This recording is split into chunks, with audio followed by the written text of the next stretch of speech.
Bem, pessoal, beleza, né? Vamos lá. Bom, desculpa aí a interrupção, né? Eu tive que realmente dar uma parada aqui, porque infelizmente tem coisa que a gente não tem como prever. E aí meu vizinho aqui está fazendo alguma obra, não sei, aqui do lado e estava fazendo muito barulho, então eu tive que parar. Bom, mas até que não foi um momento muito ruim de parar, porque foi na transição dos órgãos externos para os órgãos internos, tá? Então realmente é um momento de transição e essa pausa aí não vai atrapalhar muito, eu espero, tá? Desculpa mais uma vez. Então vamos lá, voltando aqui para os órgãos masculinos internos, eles são distribuídos em três grupos. O grupo das gônadas, o grupo dos ductos ou dos canais e das glândulas acessórias. Há uma forma aqui, né, uma organização aqui, olha só. As gônadas são os testículos, os canais são três, o primeiro epidídimo, ducto deferente e por último o ejaculatório. E as glândulas são as vesículas seminais, a próstata e as glândulas bulbo-uretrais. Então são esses os órgãos que nós vamos ver agora. Tá? O estudo vai ser feito a partir então dos testículos. Bom, primeiro então. Bom, os testículos são órgãos ovais. Vocês já viram a localização, né? Tá aqui, ó. Órgãos ovais. O tamanho deles é de aproximadamente 5 centímetros de comprimento. Estão localizados na cavidade pélvica ou cavidade abdominal, de acordo com a literatura, né? No período intrauterino, antes do nascimento, no período fetal. E aí só próximo ao nascimento, 2 meses antes do nascimento, é que os testículos então vão descer e vão lá para o escroto. Eles vão passar por um canal e vão vai cada um para o seu saco compor o escroto. Então, no período intrauterino, antes do nascimento, a localização dos testículos é na cavidade pélvica ou na cavidade abdominal, de acordo com o livro que vocês estiverem vendo, tá bom? E aí, 2 meses antes é que eles vão para o escroto. Eles são, aqui a localização deles, ó. Então, no bebê, né? No feto, a localização aqui é logo ao lado da bexiga. E aí depois eles vão descer a um canal, há uma comunicação entre a cavidade pélvica e o escroto, e eles partem então 2 meses antes do nascimento por esse canal e descem para o escroto. Olha só, a descida deles ocorre, ó, por um canal chamado funículo espermático. Vou falar mais desse canal já já. Aí, olha só, depois que eles descem, então, aí vai cada um para seu saco compor, então, o escroto, né? O escroto, lembrando que é composto por 2 sacos. Beleza? São órgãos ovais, são equivalentes aos ovários da mulher, né? Já falei sobre isso também. E o que mais aqui tem sobre eles? Ó, bom, eles são revestidos por 2 camadas. Até mostrei numa imagem que estava dissecado, né? Um dissecado e o outro não.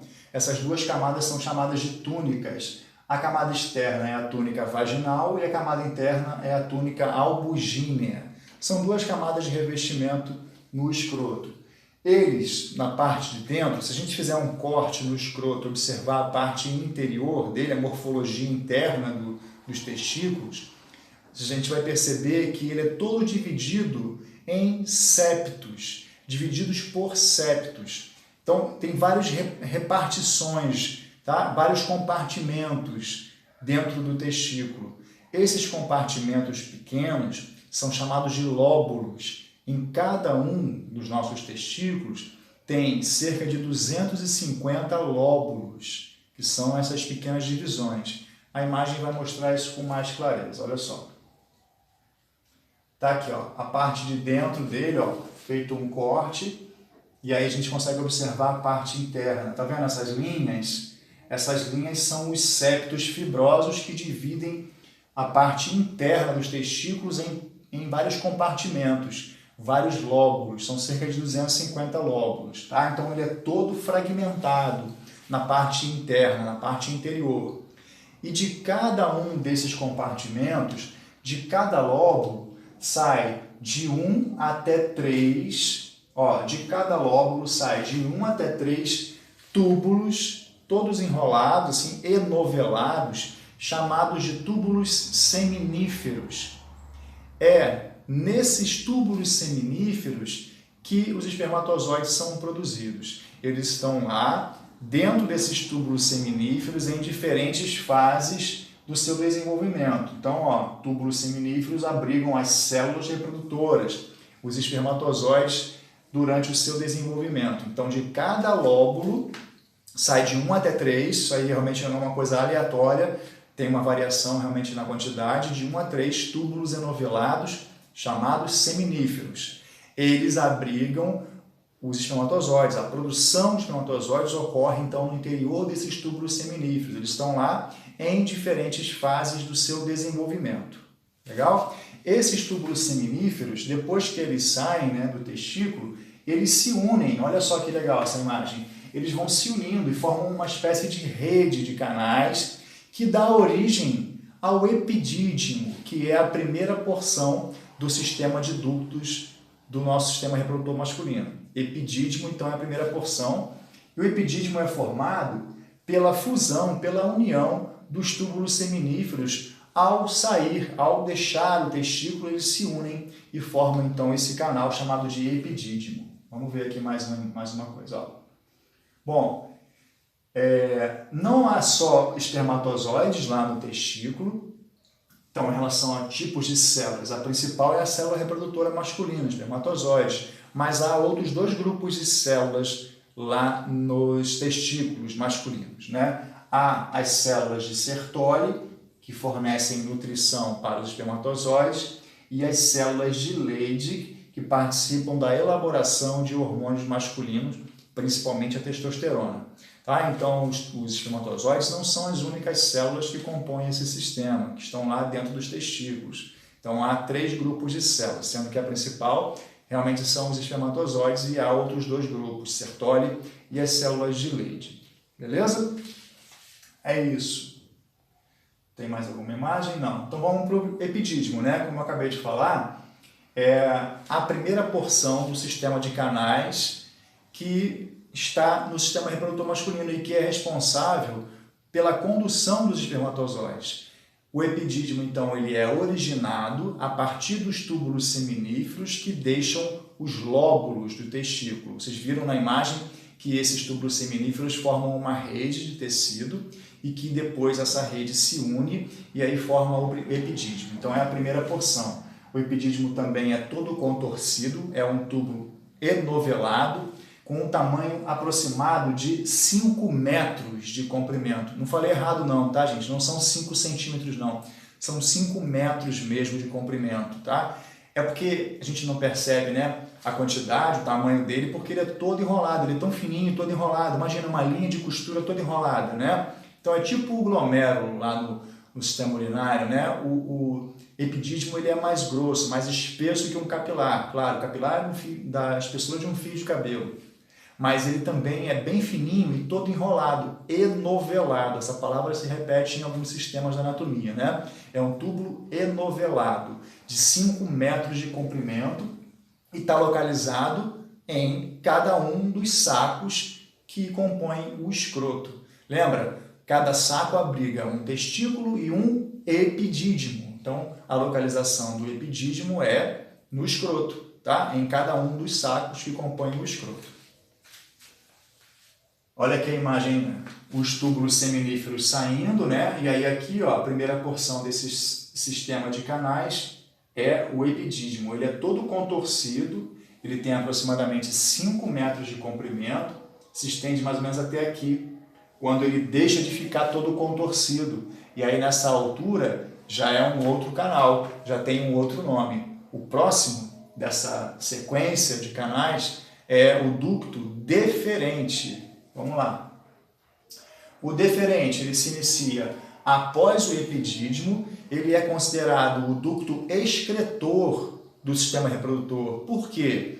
É através do ducto deferente que os espermatozoides saem de dentro dos testículos, né? Saem de dentro do escroto e vão em direção à cavidade pélvica primeiro, lá atrás da bexiga primeiro, tá? Antes de sair pela uretra, eles fazem esse caminho ascendente para cima. Eles atravessam a região inguinal, que é a região da virilha, dentro de um canal, vão até a cavidade pélvica, atrás da bexiga é o local onde ele se une com um outro canal que sai de um par de glândulas que está atrás da bexiga. Já já eu falo sobre elas, tá bom? Então, por essa razão que ele é considerado o ducto excretor. Ele segue, o trajeto do ducto deferente é ascendente, é para cima. Vem lá de dentro do escroto, sobe, atravessa a região da virilha, região inguinal, entra na cavidade pélvica e vai lá atrás da bexiga, onde ele se une com o canal que está saindo das vesículas seminais, que é também um par de glândulas que compõem o sistema reprodutor masculino. Está aqui, ele vai até a vesícula seminal. Lá, o ducto deferente se liga ao ducto que saiu também de cada uma das vesículas, para formar o terceiro canal, a terceira e última parte desse sistema de canais. Vamos dar sequência aqui. Olha, o canal por onde o ducto deferente sobe é o mesmo por onde os testículos desceram e também é o mesmo por onde passam veias, artérias, nervos, vasos linfáticos, tá? É chamado funículo espermático. É um canal que atravessa a região da virilha e é a ligação, a comunicação do escroto com a cavidade pélvica, tá? O escroto não está isolado do resto do corpo do homem, né? Ele está pendurado, mas ele tem comunicação com a cavidade pélvica através do funículo espermático. Então é esse canal aqui, que atravessa a região inguinal, região da virilha. Inguinal por causa do ligamento inguinal. Tá legal? Então aí é por onde o ducto deferente passa em direção à cavidade pélvica.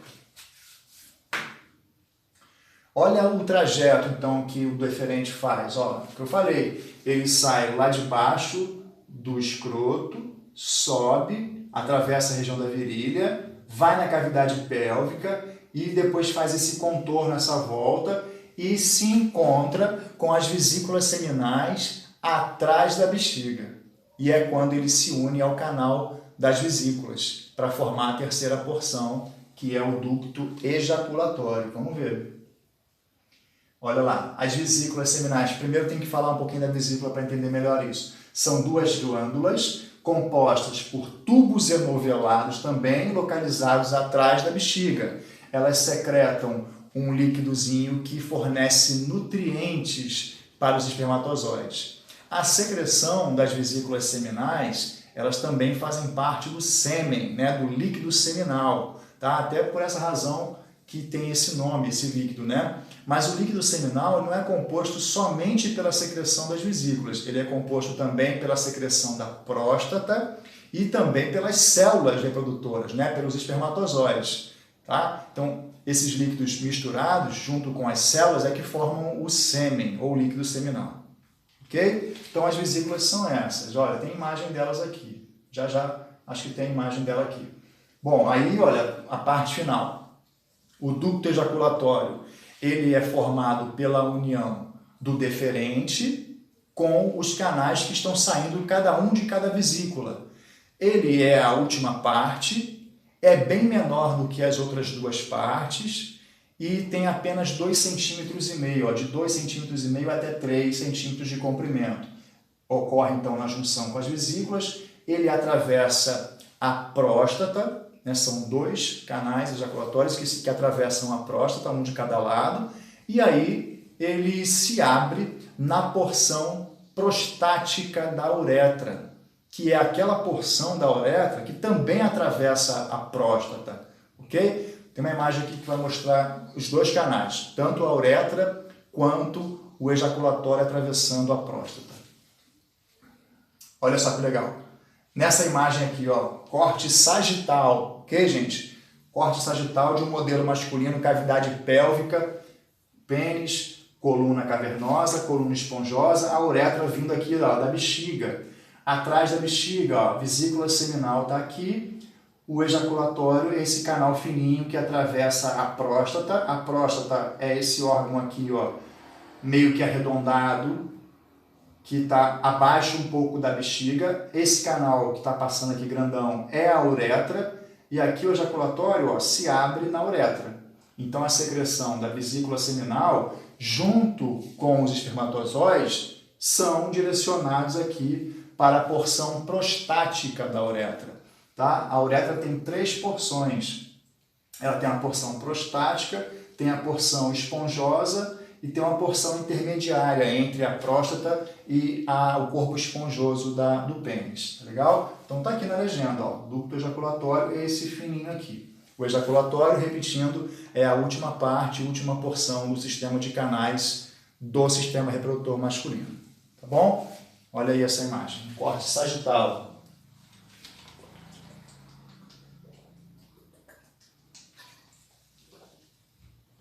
Essa é uma outra imagem também interessante, que mostra a parte posterior da bexiga.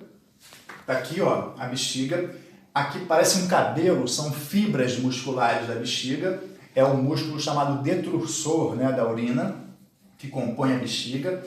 E aí na parte posterior dá para ver as vesículas seminais, dá para ver o ducto deferente chegando, ó, dos dois lados, dá para ver a próstata logo abaixo. Tá aqui. Tudo com legenda. Bexiga, o ureter, ó, os 2 ureteres que vêm lá dos rins, para quem já viu o sistema urinário vai lembrar disso. O deferente chegando, a vesícula seminal aqui, ó, a próstata embaixo. E no final, embaixo ainda, mais inferior ainda, 2 pequenas glândulas que têm o tamanho de ervilhas, que são as próximas que a gente vai ver após a próstata. Beleza? Então, depois do estudo da próstata, vamos ver as glândulas de Cooper, ou bulbo-uretrais. Esses são os nomes. Antes, olha, a próstata. Beleza, qual é o formato? Ele é cônico, se assemelha a um cone, tem um tamanho aproximado de uma castanha. Está localizado abaixo, né? A próstata é inferior à bexiga, um pouco abaixo, um pouco atrás da bexiga, mais inferior do que atrás. Secreta um líquidozinho fino que auxilia na manutenção dos espermatozoides. Como eu falei agora há pouco, a secreção da próstata vai se juntar à secreção das vesículas seminais e vai se juntar também aos espermatozoides para compor o líquido que é ejaculado, que é o sêmen. Então, o sêmen ele é composto pela secreção de 2 até 3 glândulas com as células reprodutoras. Beleza? Então, isso é que compõe o nosso sêmen. Aqui, que legal essa imagem, ó. Bexiga, logo acima, a uretra atravessando a próstata, depois as glândulas bulbo-uretrais e a uretra entrando, chegando ao pênis, chegando na parte esponjosa do pênis. Aqui, ó, nessa parte da uretra, vocês vão observar, tem vários furinhos, vários orifícios, que são os canalículos da próstata para a uretra. É por esses canalículos que a próstata secreta essa substância, esse líquidozinho que vai auxiliar na manutenção dos espermatozoides. Então, há orifícios. Mais abaixo, vocês vão ver outros 2 orifícios, que é por onde as glândulas bulbo-uretrais secretam também um líquidozinho que vem antes da ejaculação. Bom, essa imagem é bem interessante. Vocês observem bem aí, tá? Os 2 furinhos aqui em cima, na bexiga, são os 2 canais de ligação com os ureteres, que é por onde a urina chega até a bexiga. Aqui, então, ó, é o ósteo interno da uretra e lá na glande do pênis é o ósteo externo da uretra, né? As aberturas da uretra, a de dentro e a de fora. Quem mais? Agora, por fim, olha só, as glândulas bulbo-uretrais, também chamadas de glândulas de Cooper, têm tamanho de ervilhas, ficam localizadas uma de cada lado da uretra, logo abaixo da próstata. Secretam um líquidozinho mucoso, transparente, que é anterior à ejaculação. Esse líquido tem 2 funções. Bom, a primeira é lubrificar o pênis e favorecer a penetração na vagina. E em segundo lugar, esse líquido limpa a uretra e retira resíduos de urina da uretra. A urina, como sabem, é ácida. Os espermatozoides em contato com essa acidez morreriam, alguns, não todos, porque são centenas de milhões, mas alguns morreriam em contato com essa acidez. Então esse líquido vem antes da ejaculação Ele limpa a uretra, retira resíduos de urina e depois, né, no meio externo, ele serve como um potente lubrificante, o que vai favorecer a penetração na vagina. Bom? Então essa é a função aí desse líquido produzido pelas glândulas bulbouretrais ou glândulas de Cooper. Olha elas aqui, ó.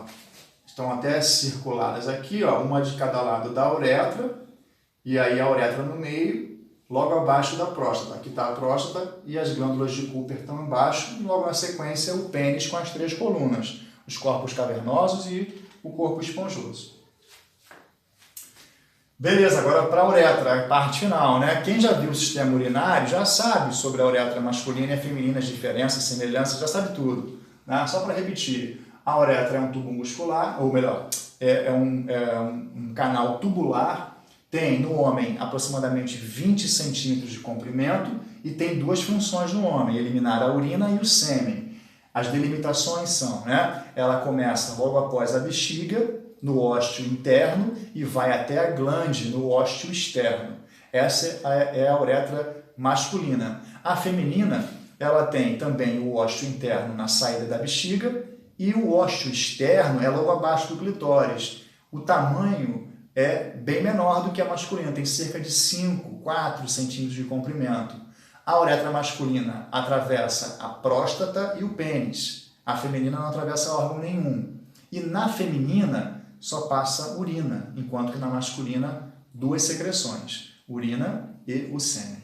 Tá? Já tinha falado sobre isso, só para reforçar e relembrar. Modelo masculino, olha, bexiga, próstata, glândulas bulbouretrais, pênis, glande, ósteo externo, ósteo interno. Tudo aí.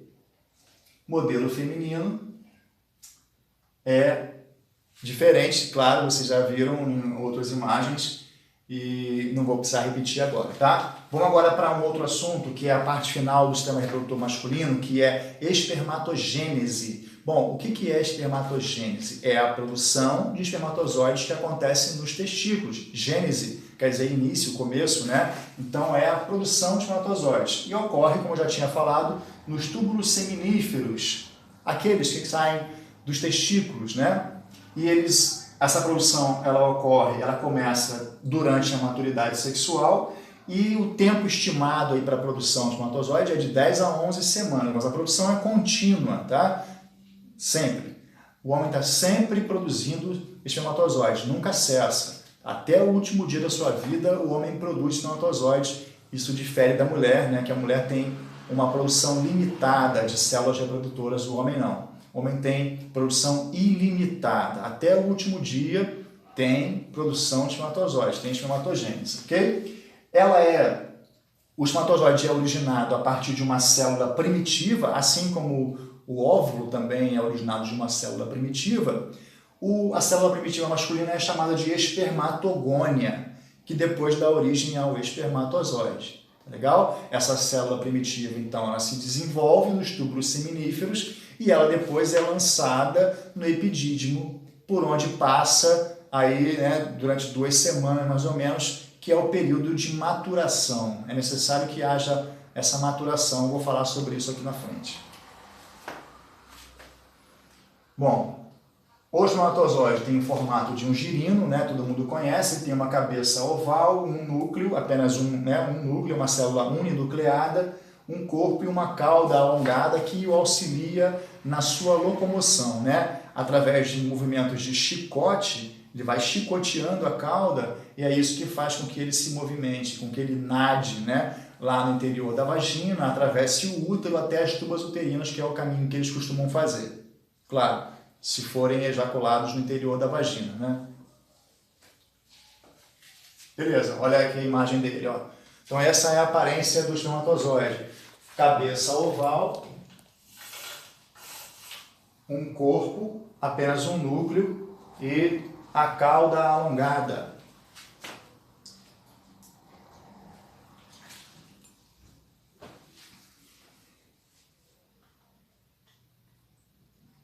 Aqui são vários, uma macrofotografia eletrônica mostrando diversos espermatozoides.